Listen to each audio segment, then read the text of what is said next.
Welcome to The Lock Shop with Nielsen and Hustler, powered by Coolbet Canada.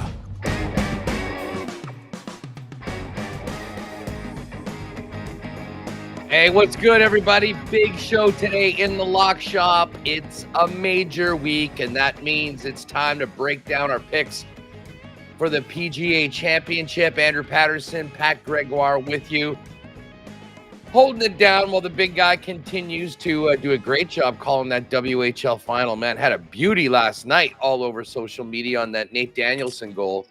We'll quickly touch on the pucks and then dive into the PGA Championship. Shout out to everybody in chat.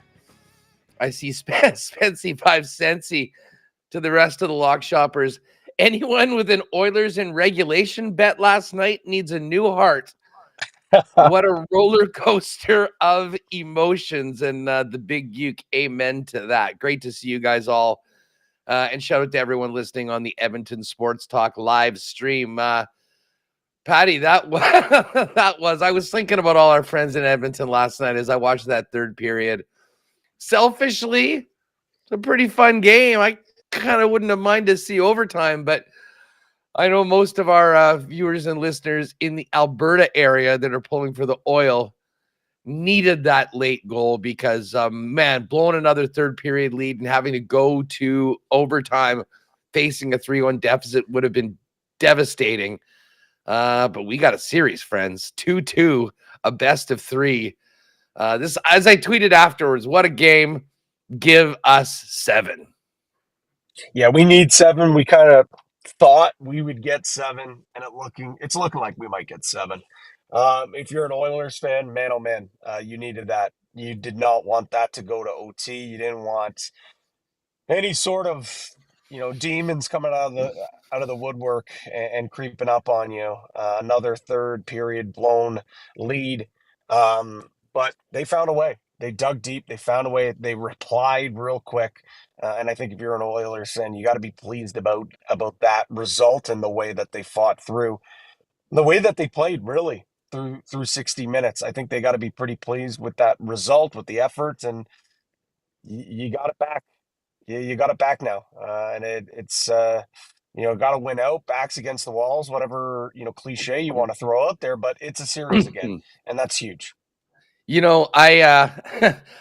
It's so funny watching all the coaches right now. And again, I don't know much about Chris Knobloch, and we don't see a lot of Knobloch's pressers on, national television.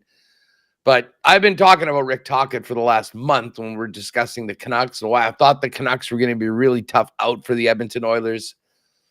Like, even at 2-2, going back home, Rick Tocchet not biting his tongue when talking about some of the guys that he needed more from. 5 or 6 passengers, according to Rick Tocchet last night.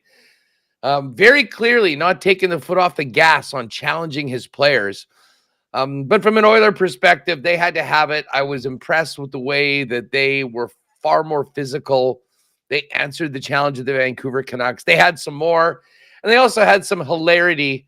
As much as I hate Corey Perry, as most rational fans do, Corey Perry holding up his stick for Brock Besser to come face him was, that was some serious laughs from last night. I think we've got a little issue with Pat. We'll make sure that we get him back in and get this conversation on. But how are we feeling in the chat, everybody? How are we feeling? Yes, Joel Lavoie, all hail the Boosh.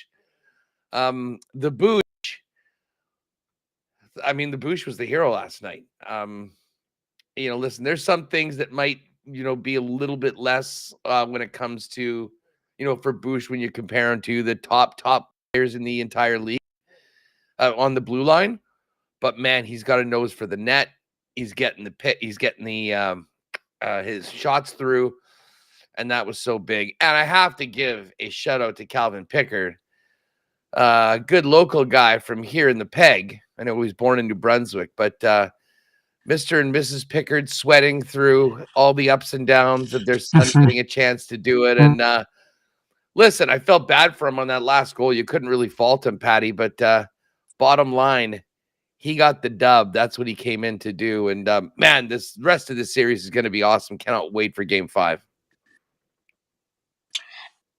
Yeah, this I heard Jay talking about it that like, even if you win, it doesn't guarantee that Pickard's gonna, go the rest of the way. Um, I know he only faced 21 shots, but I have no idea how you don't at least ride. Like, how do you not? Because if you lose, series over, season's over. I think you got to ride him till at least the end of this series. If you win Game 7, maybe once you have a fresh slate. If he drops Game 1, and then like that's the one tricky thing about this goalie juggling act. And you don't ride just one guy. Sure, you get that little bounce, but he's given up 21. Like I felt that they defended a lot better than that they had in previous games. And I know we talked about how, the shots that they weren't giving up a ton of shots and they were getting, out goalied, and they weren't getting that save. That is true. But they still were giving up like some high danger chances to Vancouver in previous games. Even though the shot totals were down, they were still giving up those high danger chances. You mentioned it. Was it Game 4 the last time we talked? Although the Oilers outshot the Canucks, or maybe it was Game 5. It doesn't matter. Whatever it was, they outshot them pretty handily. But it was actually the Canucks who had the higher danger chances, and Yeah, it was that's a big 7-6 in thing. that game. That's the big thing. There's such a focus on when you talk about goaltending and the amount of shots that you see. It's more important about the quality of looks that you give up. And I felt they did a really good job to give up the shots that Pickard wanted to see, and he did. And the one, like you said, the one that he let in to tie the game up, not on him. But the big thing that we saw from this Oilers team that we haven't seen in the past is that counter punch. You get punched in the mouth late in the third, a minute 40 to go. Almost right away you go back and score. So that's something that I think Edmonton fans can be pleased about going forward.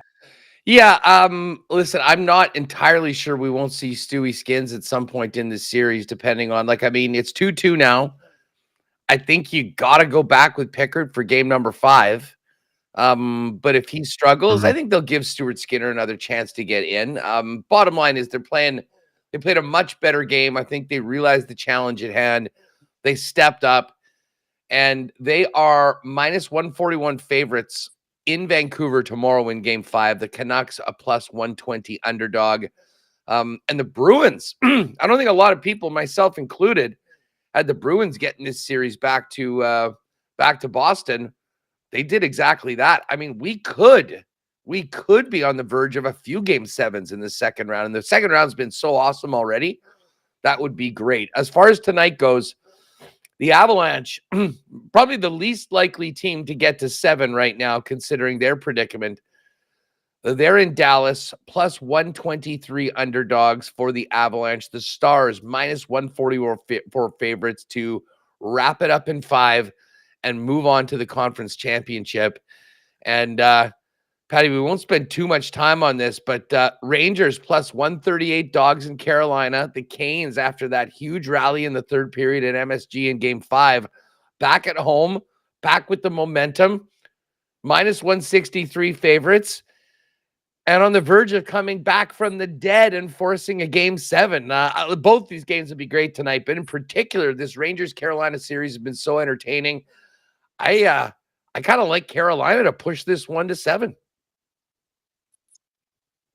Correct me if I'm wrong, Huss. I think that is that game not on Thursday? I thought we only had the one game with Colorado. You're right. You're and right. Dallas Excuse tonight. me. I'm looking at. I guess that makes sense why the Colorado Dallas game is first up on the docket. So yes, they're just Avalanche and Dallas Stars. We'll have some time to do on that. Anyways, do not count out the Canes. We didn't do it after Game 3. No.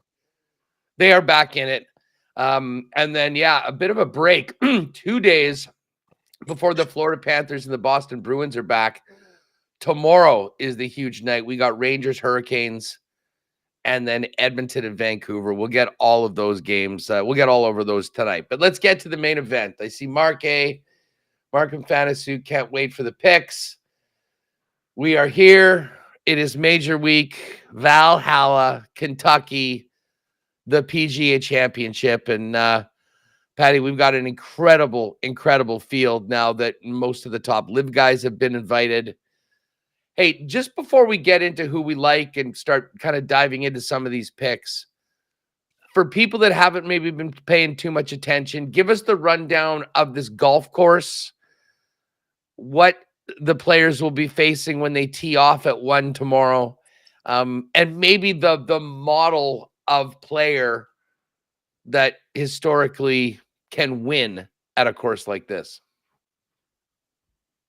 Yeah, I think the days of the PGA Tour, or sorry, the PGA Championship being the major that is quote unquote the easiest to win, or where we see, crazy high, or I guess you could say crazy low scores, those days are done. This is closer to what we see with the USGA when they set up those US Opens. They are now trying to key in on tougher courses and courses that will give these players a challenge. The last couple of times we were in Valhalla for the PGA Championship, I think Rory McIlroy won the last one. It was actually his last major that he did win. He won at like 16 under. I don't think this course is going to play like that. It is laid out much differently. Valhalla is the third longest course on the PGA Tour to date. Only Corrales and Torrey Pines are longer. It has the third smallest greens to date. So Pebble Beach and Harbor Town are the only two that have smaller greens. And this is the third bent grass greens that we've had to date. Augusta has bent grass, and then TPC Craig Ranch for the Byron Nelson, which we saw a few weeks ago as well. Basically, the way I'm looking at things and the way that a lot of folks are looking at this is a monster of a course. I mentioned how it's the third longest. You have to be a beast. Accurate off the tee is important as well. But the matter is, if you navigate, like you're not gonna see a lot of OB off the tee, but there are really thick rough here. So if you're a guy that can, really hit it hard off the tee, if you do end up in the rough, you got to be a great ball striker. You got to be able to hit those long irons as well. Approach game, obviously important as well. And putting and short game. With that, those the small greens, approach game is going to be important. But, anytime you get into these majors, scrambling is important and putting is important, in my opinion. That's maybe not quite as important for me for the length off the tee. But when it comes down to it, I think you're going to have to make some big putts. So those are probably the three major things that I'm looking into this when you have these big dogs going head to head. Yeah, no, it's a great point. I think, we're going to see a winner that has a very positive number in shots gained off the tee, as you mentioned. Listen, you got to hit it long, but you also don't want to spray it because, as you mentioned, that rough is very penal. And with the really small greens, the short game is going to be real important too, because you're not going to hit every green. The numbers of greens hit is probably going to be a little lower. So being able to get it up and down is going to be important. And that obviously a huge benefit to a guy like one Scotty Scheffler, who's got it all. Just looking at Scotty's numbers. He's won 4 of his last 5 starts. But Pat, we do have an interesting development heading into the PGA Championship. Yes, we do. We have Scotty Scheffler, having not played for the last couple of weeks, the brand new father, leaving his newborn son to come to the PGA Championship, bringing his bag of baby swag. Rory McIlroy has the divorce swag, announced yesterday, filing in Florida. And Rory, and I got to tell you, I mean, Rory has looked like vintage Rory over the last little bit. He mentioned that winning with Shane Lowry at the Zurich, where you guys were a few weeks ago, even though it was a 2-man event, really got him feeling good about his game. And he smashed everybody last week at Quail Hollow, a place where he's won a PGA Championship before. And of course, he's also a former winner. So there's many theories about what happens off the course and what this can do for players. Normally, I am a massive believer in the baby swag narrative. However, and maybe this is just trying to find a good reason to not just put it all into Scottie Scheffler. Scotty's the kind of guy, Pat, that I think is like, he's such a quiet family guy. I think it's probably killing him right now not to be at home with his wife and his baby. I think his head's going to probably be in a different place. Now, he might be completely freed and not really caring, and that might be a great thing for him. But I'll tell you what, if the things are really getting tough on Friday, I don't know what the number is on Scheffler to miss the cut. And I am not suggesting for a second that people bet that. However, part of me thinks that he would be just as happy being on a private jet on Friday night, getting back to his baby and his wife, than he might be in contending for another major, considering everything that he's done so far. That's certainly not the case with Rory. I think Rory comes in as motivated and confident as he's been in a long time. And maybe this is a new beginning for McIlroy, because I will remind you all, as a single guy, 4 majors, married 0. So maybe this is 0. Yep. But a very interesting storyline for 2 of the top stars. You know what? Where are you on Scotty? We've talked about him and just how great he's been this year. Plus 450, such a crazy short number, but there's a reason for that. He has been that damn good. What do you think of Scotty right now, coming in as the favorite to win the PGA before we get to our favorite picks? It's tough not to have him, circled. I know the number is scary, but with the way he's been playing, it's historic. I mean, there's only 5 players in the last 30 that have finished in the top 2 in their 5 straight last events. Scotty did it first at the API, first at the Players, T2 at the Houston Open, first at the Masters, and then first the very next week at the RBC Heritage. We've seen Tiger do it 3 times before. Obviously, it's Tiger. He's the GOAT. But Vijay Singh was the other in 2004 on that historical run. Up there with TV numbers, with just finishing near the top. It's hard not to. You mentioned obviously a lot of things distracting him right now that could come to play. I think if you're going to get Rory to win a major anytime, I think that was the time. I don't know if I'm going to do it. I haven't done it yet. You know what, Pat? Just give yourself a second there. We're just going to wait for this connection to get a little bit better, because you were cutting in and out. Just while we talk about Scotty and Rory, I am noticing that we've actually, for the first time all week, seen a little bit of movement, and it's actually been away from the top 2 favorites. Scheffler all week had been plus 450, and Rory McIlroy had been plus 775. Scotty right now creeping towards 5-1. He's at plus 475, and Rory McIlroy is up to 8-1. Just before we get into our picks, the rest of the leaderboard looks like this. Xander Schauffele, always the bridesmaid. We'll see if he can finally get over the hump this week. 14-1. And then comes Big Daddy Brooks. Brooks Koepka, 16-1. Patty's guy, Ludwig Oberg, and John Rahm, 20-1. Bryson, 28-1.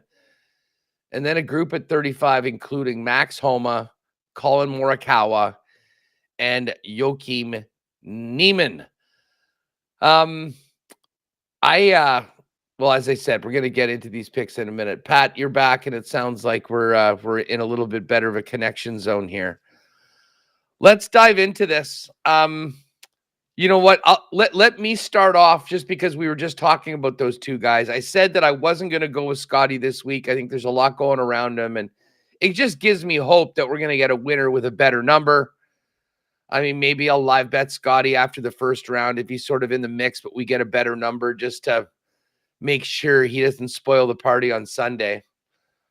But for the first time in Lock Shop history, I believe, I am riding with Rory McIlroy in this tournament. We just laid out the way that he's playing.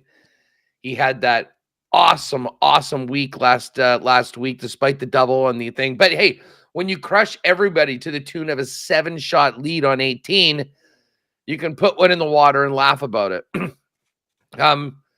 It's been a long time coming for Rory, and I honestly believe what's been happening off the course, both with his not being brought back onto the PGA Tour Advisory Committee and this announcement for divorce, I think he's going out there as, I think he feels like this could be an FU tour, if you will, to a number of people. I'm not mentioning this does nothing to do with the marriage. This is the PGA Tour. With what he went through and what he did for the game and the tour last year, to be treated the way he has been and then not be allowed back in because of Patrick Cantlay and Kevin Streelman and whatnot is a joke. But the bottom line is his game is in such a great spot, and it's ridiculous he's gone this long without winning a major. So Rory is getting a touch for me in my top 3. The other guy I can't get away from is Brooks Koepka. And Pat, I don't know if you heard, you probably didn't this morning. Brooks did his press conference from Valhalla, talked about how embarrassed he was with the way that he played against in the Masters. And when he got back with his team afterwards, said he didn't touch a club for like a week.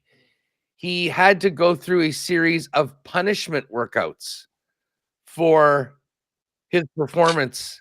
I mean, it reminds me of junior hockey or something like that. You guys played like shit. You're doing man makers for the next half hour. That's basically what Brooks was doing.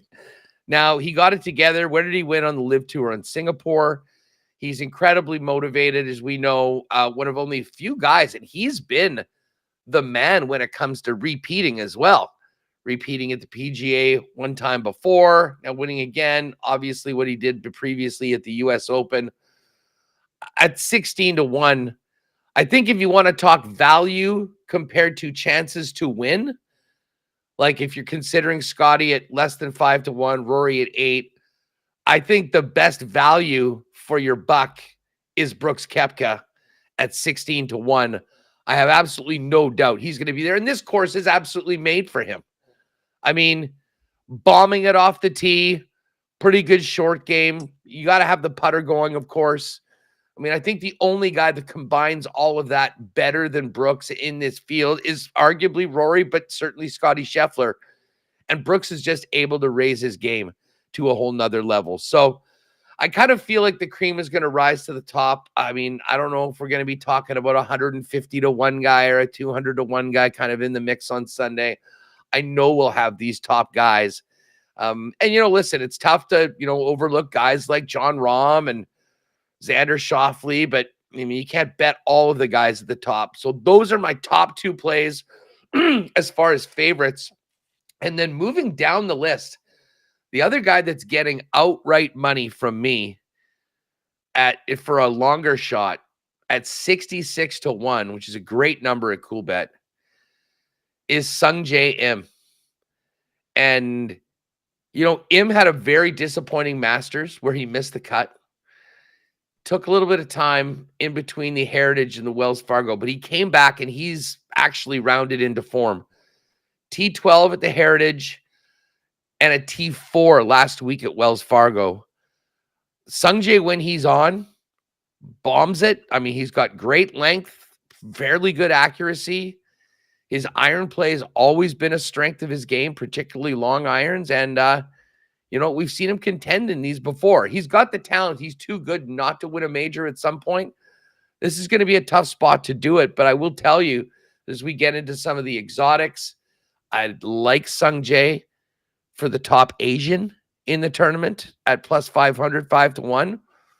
but I do think he's got enough game and he's trending well enough that, from my opinion, when I was looking for a long shot, he was worth putting a little sprinkle on at 66-1. But I'm really focusing on two of the big dogs at the top of the board, Rory McIlroy and Brooks Koepka, for my picks. Where are you at with the outrights at the top of the board, Pat?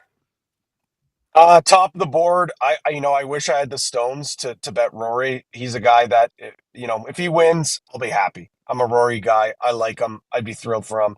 I just don't know if I can swallow it at this point. I'm on you with Brooks. It's PGA Championship, man. He is arguably the best PGA Championship golfer of our generation. He's won this 3 times, and you mentioned it. The value that we're getting on him, you simply can't get it anywhere else. Ludwig Aberg, not surprised to see this guy on my card. Although I did bet him after, or actually it was during, I think it might have been after round 3 of the Masters. I had to get my hands on him. What was the number then? It wasn't much better. 22-1. It's to 20. I think at one point though it went down to 18, but it's back up to 20-1. So pleased with the number I got there. I also like him top 20, minus 125. I also like Brooks top 10. Ludwig, I say it every time. This guy tees it up. The course fits him perfectly. But when you're that well-rounded, courses are going to fit to your game. He bombs it. He's got great short game. His approach is elite, so I like him there. Can't believe I'm doing this. I cannot believe I'm doing this. I'm sick to my stomach. I'm betting Bryson DeChambeau at 28-1. Whoa! Hey, there's a lot to like about Bryson's game. Good Masters performance, and if you built a player to play this course at this length, Bryson, I have to admit, I'm coming around on Bryson. I know. I hate it. Listen, and let us know in the chat if you're with us. Like, for a while, and I think the guy still is a bit of a goof, and he lacks element of self-awareness, which cracks me up. But you know what? You see the stuff that he's doing on YouTube and things like that. He for a guy that is seemingly like a golf genius, he seems to have just a simple mind. That's I don't know. As I say, I'm coming around on Bryson, and I don't cheer against him like I used to. And I am with you. I kind of hope that he's going to be in the mix. I hope so too, because at 28-1, and you said it, like he fits the mold of this course so perfectly. I think we could see something similar to when we saw him win at Wingfoot when he won the U.S. Open. It's a very similar golf course. He mashes it off the tee. Everyone knows that. When his putter is hot, he's tough to stop. And I just saw that number there, Huss. I had to take him. I also like him first round leader, 33-1. It would be tough to be the first round leader in back-to-back majors, but I think he's got the game to do it. Couple more for me. Max Homa, 45-1. Again, another guy that, when you look at his tee to green numbers, when you look at his stroke game numbers, he fits this course really well. He's a guy that at these long, difficult courses, Huss, he just finds ways to win. And I think finds ways to compete, but also win as well. 3 of his 6 PGA victories have come at long, difficult courses with thick rough, very similar to Valhalla. The old narrative that Max Homa can't compete in majors, I think, is done and dead with what we saw from him at Augusta this year, and then last year, he finished in the top 10 at the Open. So I like Homa there. I also like him top 20 at plus 120. Sid Tagala. Can't quit this guy. I said to you guys he was on the suspended list. I can't. At 50-1. Unsuspended? He's been released from the list? He didn't even it wasn't even a full tournament suspension. It was just a couple of days. I see the number. I have to take him. I have to take him at 50-1. And I mentioned to you guys off air, I sprayed the board. I agree with you, though. I think it's going to come from the top, but I had no choice. I had to ride the hot hand, and Taylor Pendrith at 150 to 1 just is too good, especially when you consider the recent form. Since missing the Valero Texas Open cut, he's gone T11 at Corrales, T11 at the Zurich Classic with Connors, won the CJ Cup Byron Nelson, and then finished T10 at the Wells Fargo in his first elevated event. He's feeling himself. You got to ride the hot hand, but we talk about long hitters at Valhalla. I mean, Taylor Pendrith is an elite driver. He's in the top 10 when it comes to driving distance. And one thing that's been really working for him, Huss, is his short game. We see him chip in. We see him throw darts. We're seeing him nail bombs.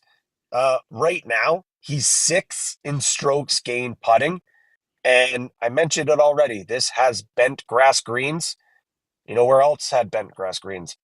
TPC Craig Range, where he won, and he was phenomenal with the flat stick. Pendy, and I'm sure there are some lock shoppers like myself that when we mentioned it, and thanks again to the man himself, Shane Train, for tweeting it out and pointing it out. Like, I've got Pendy at 500 to 1. It's amazing. I'm so jealous. Like 500 to 1. Then it went to 3, and then it went to 150. And listen, we'll get to Pendy in a minute, because I do have one of my favorite bets of the tournament involving Pendy, and I think you know where I'm going with that. Dusty's busy right now interviewing coaches and watching the morning skate, the WHL final, but there was no way he was going to idly sit by and not throw in his thoughts on it. And you know what? I don't know whether he really believes in this guy or is just an absolute glutton for punishment, but he's going Xander Schauffele at 14 to 1. I can't believe it. I would maybe suggest top 5 or top 10 for Xander, because that seems to be where he always somehow ends up. And even though he's a smaller, more diminutive guy, he does have, a great game off the tee. Listen, he's always there. He just doesn't win. But Dusty is back with Xander. He likes Max Homa along with you. 35 to 1 on Homa is actually a really good number. As Agreed. Well as something like plus 260 on a top 10 if you do like him. A little bit further down the board, he didn't listen to the suspension either. He is going with Sahith Theegala. And where is Sahith now? Was he 50 or? I'm just trying to see where. I don't know if it's moved since then. I wouldn't be surprised if it's gone up. 80 to 1 in Sahith. Wow, that's I'll tell you what, if you're thinking about having him, yeah, I can see the look on your face. The number has gone you up. have to bet it again, Huss. You know what? It might have been because of the suspension. We're not sure. But yeah, that's a wild number. I knew a lot of people that were jumping on him at 60, 65 a few weeks ago, thinking there's no way there'd be a better number. Well, I guess, what did he shoot? 90 in the final round last week? I'm exaggerating, but it wasn't far off. It wasn't far off, man. It wasn't far off. He had an 17 strokes difference from his round on Saturday to Sunday, or Friday to Saturday, whatever it was. It was embarrassing, absolutely embarrassing. But I bet him, and I'm going to bet him again because it's at 80 now. And then the one other guy that he's got also at 80 to 1 is one of his favorites, who's actually been quite good as of late and contending. Is Sepp Straka. Straka's a masher too. He definitely has the length off the tee to roll in there. I know I gave you Sung J M at 66 as sort of my longer shot. If you do want to go further down the board, that group of 80s, Dustin Johnson, DJ. Now, DJ, I have no idea where his head is at, and I certainly wouldn't really ride with DJ as a pick. But for a guy as talented as him, with the game, it's crazy that Dustin Johnson is 80 to 1 in any golf tournament. I know. Never mind a major championship in, one that I think suits him really well. My guy Tony Finau's at 80-1. Tony's been very quiet. I mean, of course, I'll throw a 10 on him just for FOMO, because if he finally does break through and I wasn't on him, it would legitimately break my heart. But the other guy I think there's some really good value at a higher number is Will Zalatoris. And listen, Zalatoris hasn't been great the last couple of weeks. If this event was after the Genesis, a little earlier this year, he'd be 20-1. So it really is a what have you done for me lately board. And if you still feel that a guy like Sahith or Will Zalatoris can contend and be there, you got some pretty good numbers available. All right, outside of the outrights, I mentioned right off the bat, I like Sung Jae Im for the top Asian. And there's a ton of groups that are available at Coolbet as well. I mean, there's no way we can go through all of them. But the top Asian one I found very interesting because there are so many players that are very, very closely bunched up. It's a four-way group. I'm just looking to see where I had it up here, and now I don't have it up here anymore. Here we are. So Hideki is at 4-1. And speaking of Hideki Matsuyama, there's another guy whose number has gone up. I mean, Hideki's a former major winner. Hideki's got that length. He's got it all. Hideki's at 66-1 as well. Listen, Sung Jae Im, and I'm on Sung Jae. I really like him, but if you have any interest in Hideki Matsuyama, the number they're throwing out right now at 66-1 is a number way beyond I thought we'd get him, considering how competitive he's been pretty consistently this year. Question just is his health. He missed an elevated event, which you wouldn't see that. But anyways, Hideki's at 4-1, Benny On at 5-1, Siwoo Kim at 5-1, Sung Jae Im at 5-1, and then Tom Kim at 8-1. And we should mention Ben On, because On has had such a great year. He's battled back from basically losing his tour card. He's top 10 in pretty much every important stat for this tournament right now. And again, he's in that group at 66-1. The 66-1 is wild. It's Benny On, former PGA champ Jason Day, who's looked good so far this year. Matty Fitz, who's on my list right now. Tyrrell Hatton. And don't sleep on Minwoo Lee. Now, Minwoo Lee is not Asian. Well, I mean, I guess he has Asian background, but he's technically a New Zealander. So if you want to bet Minwoo on any of those exotics, it's on the rest of the world. All that being said, I'm kind of in on Sung Jae, but the top Asian, very, very interesting and super wide open, as demonstrated by the odds at Coolbet, Patty.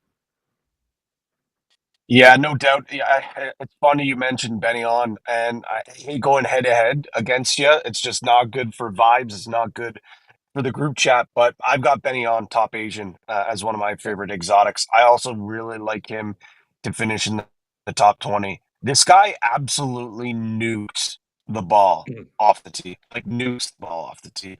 And you mentioned all his great results that he's had of late. Like, he is a guy that I couldn't bet. There's just, you can only have so many outrights. He was just on the fringe.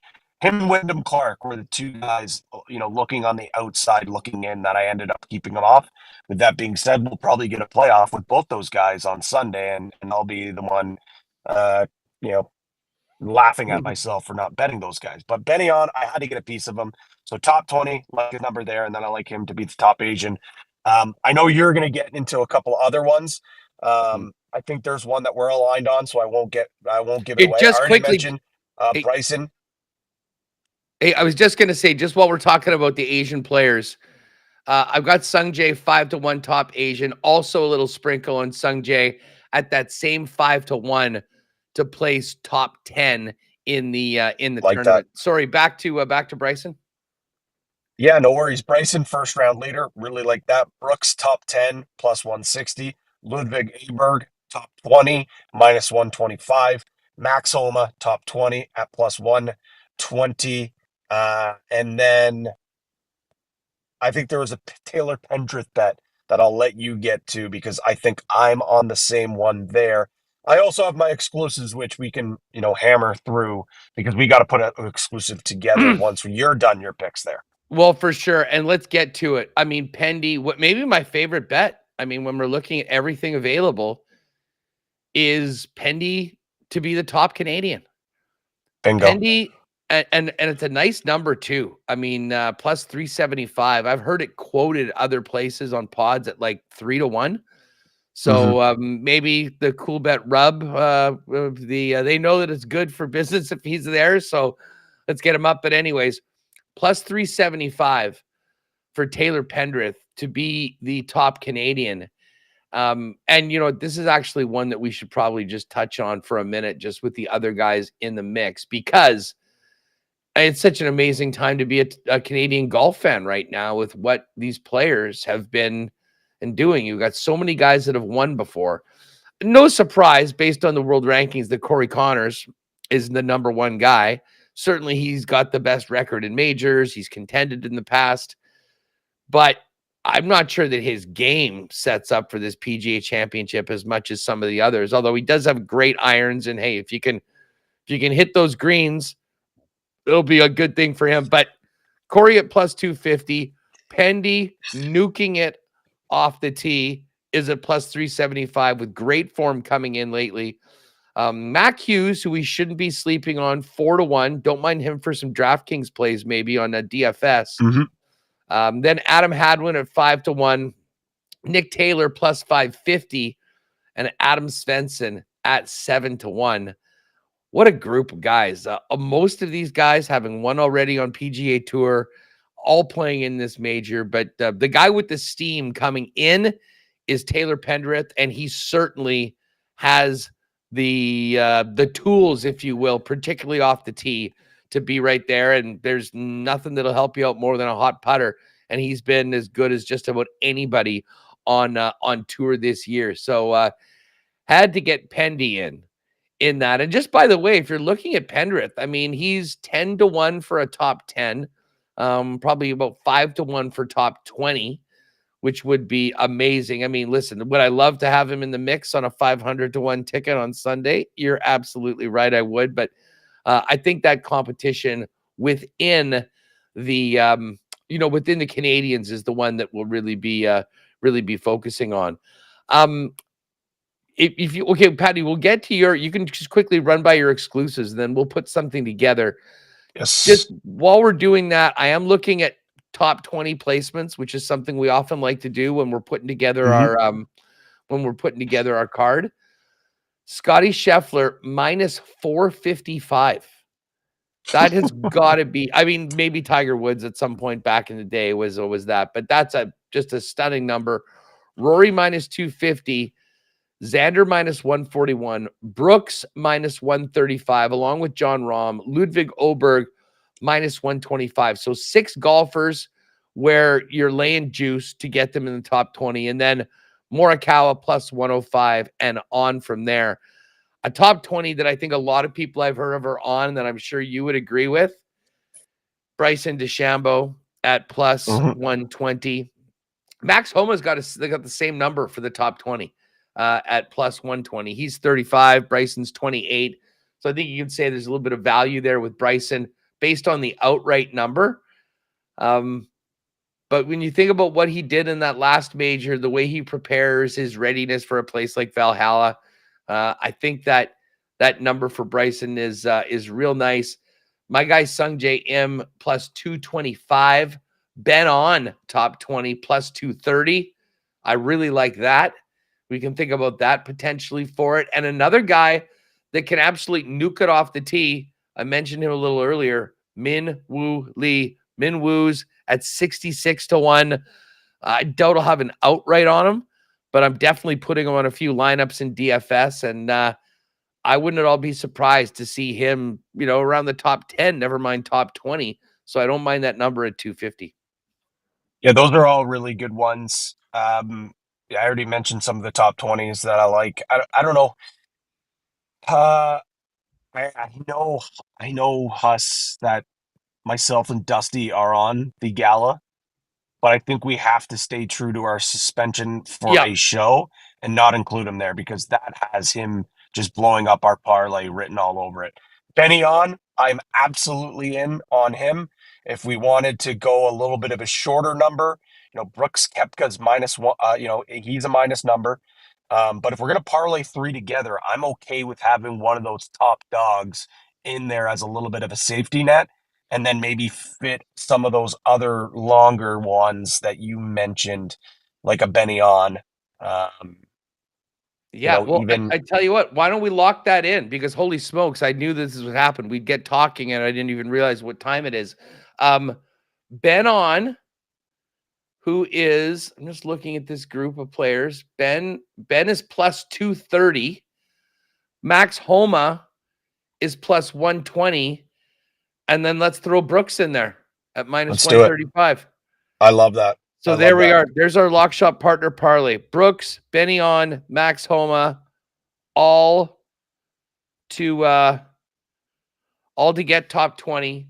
And don't forget, gang, when you were making your bets, go in. It's no cost or anything. If you're betting on the majors, engage the promo.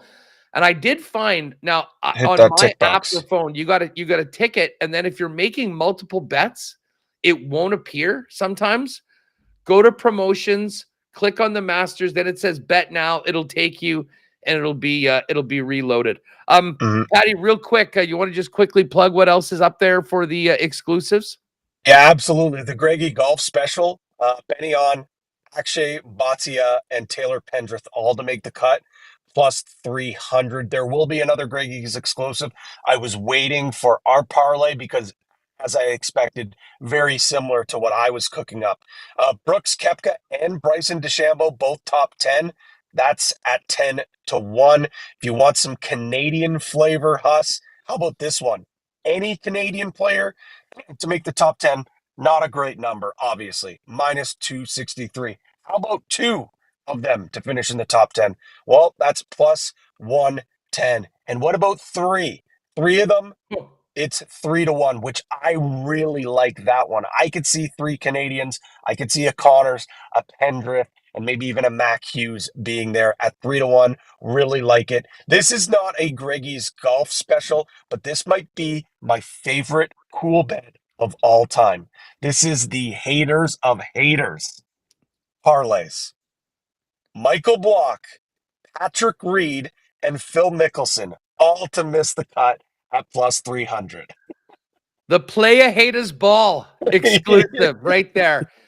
Count me in on that. Again, there'll be live odds throughout the tournament there. So if for a guy like Scheffler, you don't want to swallow the 475, see what happens early on and get him a better number later on. You can do that. We'll be tweeting things out. We'll be following the tournament the next couple of days on the Lock Shop. But get your bets in for the PGA Championship. Make sure to click on the Majors contest for all of your bets. Any of them going in, you'll all earn points. And as I say, I mean, Brooks is the man. I'm still hoping maybe this is a first. Maybe this is what Rory needs to get over the hump. Finally, some support from the Huss. I'm not sure. We will see. But Patty, great stuff as always. Gang, you know where to go. Coolbet.com. If you haven't played there before, use the promo code LOCKSHOP. 100% bonus up to $200 on your first deposit. Good luck. Early tee times tomorrow. Some great groups going out. We'll update you on everything happening tomorrow when we dive into it in the Lock Shop. Good luck, everybody. Pat, enjoy that haircut. You're always looking $1 million US tax-free. I expect a great performance later on in the week. And gang, we'll see you tomorrow at noon. Tee off tomorrow morning for the PGA Championship. Now it's time to qualify somebody for the Great Outdoors Comedy Festival. I was looking at my phone. I don't have my earbuds in, and I'm listening to the TV in the studio, and that's delayed. So that's on me for not being ready right there. Matt Owanek with you. Thanks to Huss and Pat for taking over, and watching over the lock shop and dealing with the PGA Championship today. But it's time to qualify someone out for the Great Outdoors Comedy Festival, July 12th through the 14th, Kingsman Park here in Edmonton. Alley Cat, the official beer of the Great Outdoors Comedy Festival in Edmonton, which will feature the 6 O'Clocker Lager, the first signature event of the 6 O'Clocker Lager.